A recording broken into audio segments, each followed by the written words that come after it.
अस्सलाम वालेकुम गाइस। अभी मैं स्पाइनल कार्ड पे थोड़ा इसके ग्रास स्ट्रक्चर के बारे में बताता हूँ कि इसके एक्सटेंट वगैरह ग्रास स्ट्रक्चर। ठीक है, सबसे पहले बात करते हैं कि इसका एक्सटेंट कहाँ से है। तो ये फोरामन मैग्नम से स्कल में स्टार्ट होता है। ठीक है, उसके नीचे उसके नीचे जब मेडुला ऑब्लोंगेटा से स्टार्ट होता है, वहाँ से स्टार्ट होके ये lower border of the first lumbar vertebrae में जाता है इन द अडल्ट्स। ठीक है, ये इसका एक्सटेंट हो गया। उसके बाद लेकिन अगर चिल्ड्रन के बारे में बात करते हैं तो बच्चों के अंदर थोड़ा सा हम ये कह सकते हैं स्पाइनल कार्ड की लेंथ तो वही होती है, लेकिन जो वर्टिब्रे के दरमियान का डिस्टेंस है वो कम होता है। तो उस वजह से बच्चों में ये जो फर्स्ट लंबर वर्टिब्रे पे जाइए ये थर्ड लंबर वर्टिब्रे तक होता है। ठीक है, तो बच्चों में मेडुला ऑब्लोंगेटा से थर्ड लंबर वर्टिब्रे तक जाता है। उसके बाद ये याद रखने की मतलब हम कह सकते हैं कि it occurs occupies the upper two third of the vertebral canal. ठीक है, कि पूरी वर्टिब्रल कॉलम के अंदर नहीं है बल्कि अपर टू थर्ड के अंदर पाया जाता है, because it is ending at the first lumbar vertebrae. ठीक है, तो अपर टू थर्ड में। उसके बाद इसको भी मेनिंजेस कवर कर रही होती है। कौन सी मेनिंजेस कवर कर रही होती है? इसके क्लोज मतलब सबसे बाहर होती है ड्यूरा मैटर, जिसकी सिर्फ मेनिंजियल लेयर होती है, एंडोस्टियल लेयर नहीं होती। उसके अंदर होती है एरेक्नाइड मैटर। उसके बाद एरेक्नाइड के नीचे सेरिब्रोस्पाइनल फ्लूइड होता है, उसके नीचे होती है पाया मैटर। ठीक है, ये वाली चीज़ें यहाँ पे लिखी हुई हैं। नेक्स्ट अगर आप देखोगे तो इसके अंदर कुछ और चीज़ें आ जाती हैं। एक तो याद रखना कि इसके अंदर दो तरह की इन्लार्जमेंट होती हैं, एक सर्वाइकल इन्लार्जमेंट और लंबर इन्लार्जमेंट। ये क्यों होती हैं? सर्वाइकल इन्लार्जमेंट क्यों होती है? क्योंकि सर्वाइकल मतलब जो एरिया है वहाँ से ब्रैकियल प्लेक्सिस निकलता है। जब प्लेक्सिस बनेगा पूरा तो वहाँ पे मतलब ज़्यादा नर्व फाइबर चाहिए, उस इलाके में एक इन्लार्जमेंट हो जाती है उस एरिया के अंदर। उसके बाद लंबर इन्लार्जमेंट भी इसी वजह से होती है कि वहाँ पे लंबोसेक्रल प्लेक्सिस निकलता है, और जब प्लेक्सिस होता है तो वहाँ पे एक्सॉन्स और वहाँ पे जो फाइबर्स हैं वो ज़्यादा चाहिए। तो जब ज़्यादा चाहिए होंगे तो ऑफकोर्स एक इन्लार्जमेंट बन जाती है। ठीक हो गया।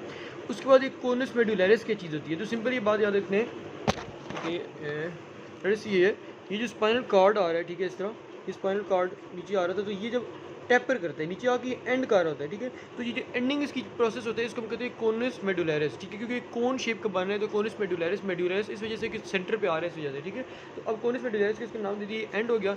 उसके बाद एक और यहाँ पे टर्मिनोलॉजी आ जाती है फाइलम टर्मिनेल। फाइलम टर्मिनेल सिंपल क्या है कि इसकी एक चीज़ मैंने बताया कि मेनिंजेस होती हैं, वो जो मेनिंजेस हैं वो इसी तरह यहाँ पे नीचे आएंगी यहाँ से। ठीक है, ये तो फर्स्ट लंबर वर्टिब्रे के एंड पे खत्म हो जाता था, लेकिन जो मेनिंजेस के नीचे पाया मीटर है वो दोनों आप कह सकते धागे की तरह थ्रेड लाइक आती हैं, वो नीचे जाकर कॉक्सिस के साथ अटैच होती हैं। जब तो इन ये जो मतलब मेनिंजेस की इन्लार्जमेंट है या फिर एक थ्रेड लाइक स्ट्रक्चर्स हैं जो कि फर्स्ट लंबर वर्टिब्रे से कॉक्सिस तक जा रहे हैं, इनको हम नाम देते हैं फाइलम टर्मिनेल का। ये यहाँ पे नाम लिखा हुआ है। ठीक है, ये इसका बेसिक हमने बात की कि जो स्ट्रक्चर्स इसे कवर करने वाले। एक और हमें याद रखने ना, एक और चीज़ होती है कॉर्डा इक्वेनिस। ठीक है, ये बुक में नहीं लिखी हुई, यहाँ पे मैं लिख देता हूँ कॉर्डा इक्वेनिस। ठीक है, कॉर्डा इक्वेनिस क्या है कि सिंपल देखा जाए अभी बात ये कि फर्स्ट लंबर वर्टिब्रे के एंड तक तो मैंने हम बात कर दी कि वहाँ तक क्या है, वहाँ तक तो ये एंड हो जाता है। उसके नीचे भी तो नर्व सप्लाई देनी है ना, तो वो कैसे सप्लाई होगी? वो ऐसी होती है कि इसको जो ये नीचे वाले ये कोना है, ये टैपरिंग एंड है। ठीक है, यहाँ से डिफरेंट तरह की नर्व्स निकलती हैं।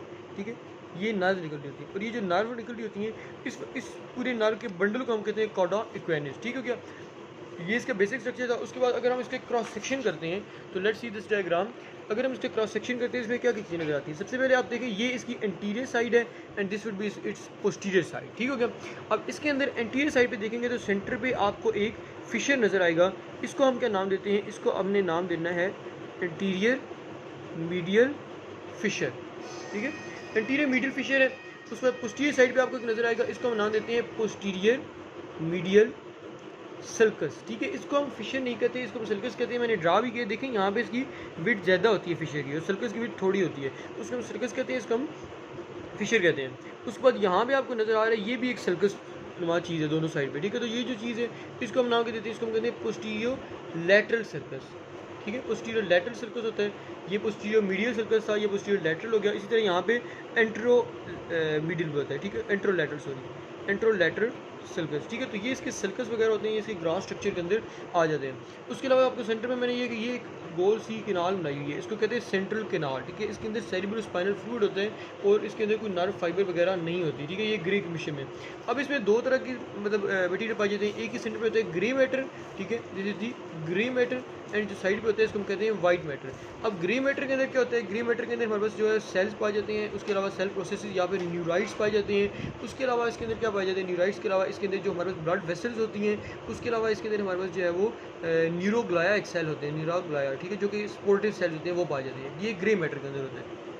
अगर हम बात करते हैं वाइट मैटर की, तो वाइट मैटर में सेल की बॉडी, ये सेल बॉडी थी, इसमें सेल बॉडी नहीं बल्कि जो अच्छा यहाँ पे मैंने आपको याद रखनी, मैंने कहा था न्यूराइड सेल प्रोसेस, ये छोटे छोटे प्रोसेस जो कि बाहर जा रहे हैं वो है।